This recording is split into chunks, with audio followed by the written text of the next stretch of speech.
Hi everyone, thank you for joining us today. I'm Jane Hawkeswood, the Project Coordinator for ADCET. I would like to begin this session by acknowledging that we are presenting today from Lutruwita, Tasmania, Aboriginal land, sea and waterways. I acknowledge with deep respect the traditional custodians of this land, the Palawa people. I would also like to acknowledge the traditional custodians of the various lands on which you are working today and the Aboriginal and Torres Strait Islander people participating in the webinar. Today's session with Debbie Hindle is creating an inner ally, facing our challenges with an inner ally who has our back instead of our inner enemy that calls us names and puts us down. This is an important way to look after our well-being, and thanks once again for joining us, and I'll hand over to you now, Deb. Thank you, Jane.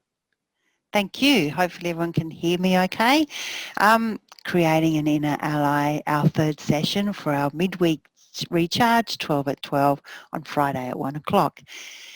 So what do we say to ourselves when we fail in some way, when we make mistakes, when we don't measure up to our own expectations? And often, we have pretty high expectations of ourselves.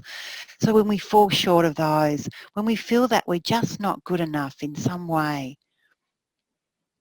so what do you say to yourself when those things occur?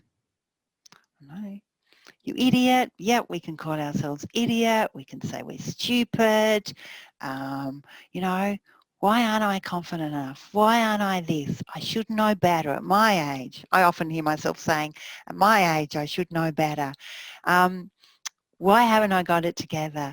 Why aren't I enough in some ways? So often when we face these kind of situations, we say mean and cruel things to ourselves that we actually wouldn't say to anybody else. We wouldn't say to our enemies, and especially not to anyone that we care about. And in fact, when I first came across this, this information, this material, it was a few years ago. I was also working from home then, so I just thought I'm going to test it out. So every time I heard myself say something inside, in my mind, I would say it out loud because I was working from home, so it didn't really matter. And then I would just go, I can't believe I just said that. Oh, why would I say something like that? So I did. I was saying, it turns out I was saying lots of things like that. And I'm not a mean person, but gee, I was really mean to myself. So why are we so mean to ourselves? And actually, the research says that many of us believe that criticism and being harsh and being mean is the best or maybe the only way to motivate ourselves to better, to kind of, pick ourselves up, to improve, to do what we need to get done, to reach our expectations. So we believe that we need to be tough on ourselves to get through the tough times and get things done. Because after all, if we don't motivate ourselves by telling us how stupid we are or with a stern word or two, then who will? And we can think that actually being kind to ourselves or letting ourselves off the hook is a bit self-indulgent. It could be weak. We might kind of sink into self-pity, or it's just going to make us too soft and too lazy. So does it work? Does self-criticism work? In fact, the evidence suggests no, it doesn't. And in fact, it can often have the opposite effect, because what happens is we become afraid of our own self-criticisms, and that means that we avoid new challenges, we avoid taking on things. And that's because our mind and bodies actually react the same way as if someone else says those things to us. So you can think if someone else calls us an idiot or stupid or, we should know better, at your age you should know better, why aren't you organised enough, why aren't you more confident, why haven't you done this, why haven't you done that? If we kind of get that kind of onslaught of criticisms, we become defensive. So we put a lot of energy into defending ourselves. Or we kind of go into that fight, flight or fright mode of our kind of stress response. So instead of trying to kind of address the things, we're too busy kind of trying to run away or fight ourselves or defend ourselves from ourselves.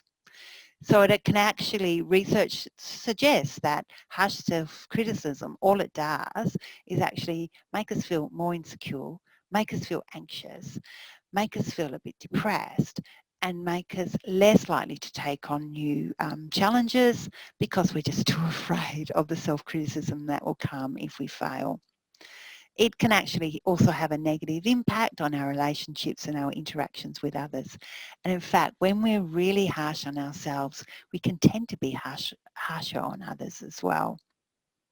So we think it's a good way of improving ourselves and coping with difficulties and becoming more resilient, but it's actually not. It's the reverse. But when we treat ourselves with, when we treat others with, we know that when we treat others with respect and caring, the best of them usually comes out. And much the same would happen if we treated ourselves with the same level of caring and kindness. Most of us are better friends to others than we are to ourselves. So what's the alternative? So the alternative is self-compassion, and there's a whole lot of really great research on self-compassion. Mainly comes from Kristen Neff, and again, you'll get a link at the end of this PowerPoint.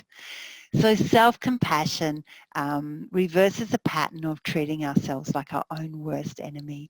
Instead, we learn to treat ourselves like a good friend would, or a wise mentor would.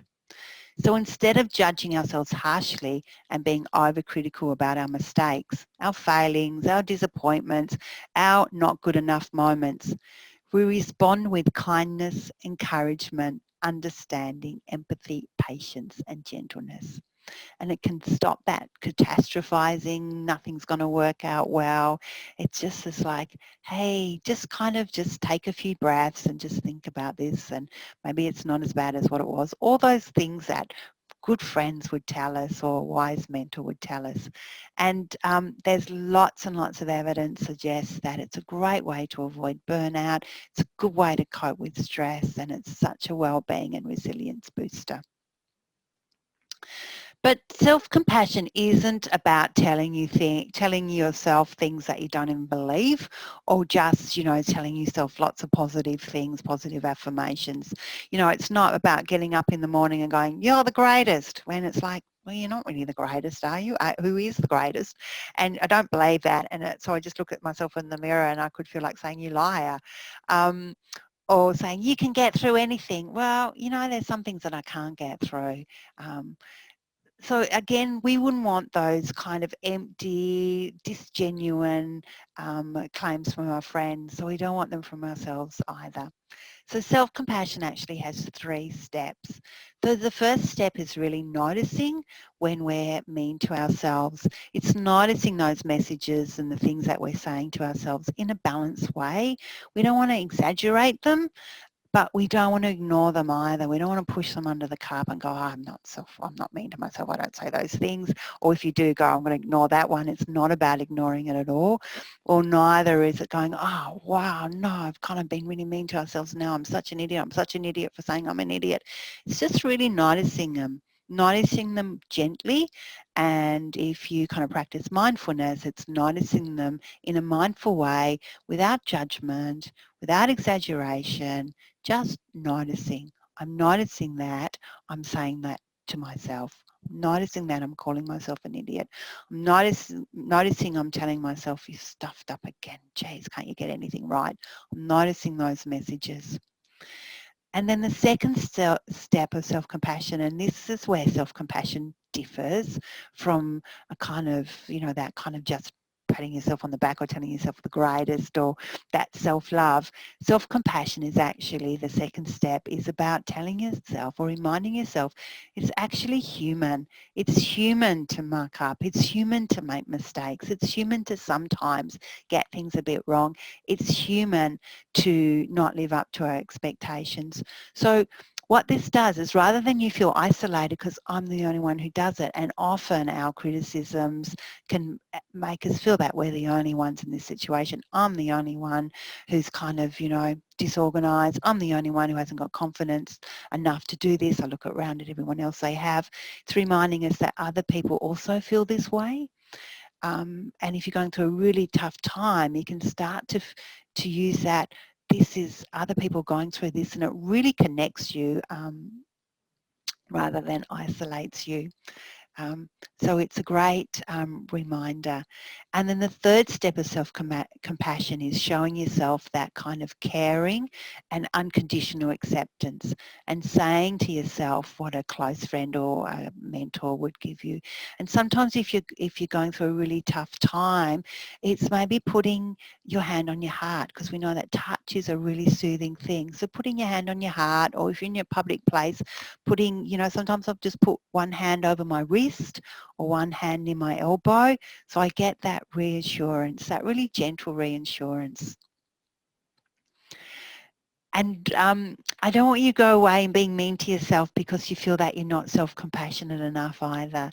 So this is something to try and get better, and there'll always be moments too that we can always improve on these things. But so instead of mercilessly judging yourself and criticizing yourself for various inadequacies or shortcomings, self-compassion means you are kind and you're understanding when confronted with personal failings. After all, whoever said that you were supposed to be perfect?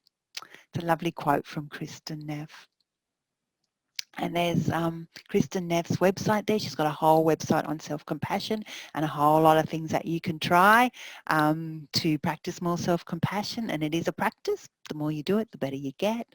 And if people who want to go delve in a bit deeper, Tara Brach has some beautiful meditations around rain. She calls it RAIN, the rain of self-compassion. Thank you, everyone, for listening. Over to you, Jane. Thanks, Debbie. Yep, another wonderful and very useful session. And I know that, yep, I'm going to put some of those ideas into practice. And yeah, hopefully it helps me through my days.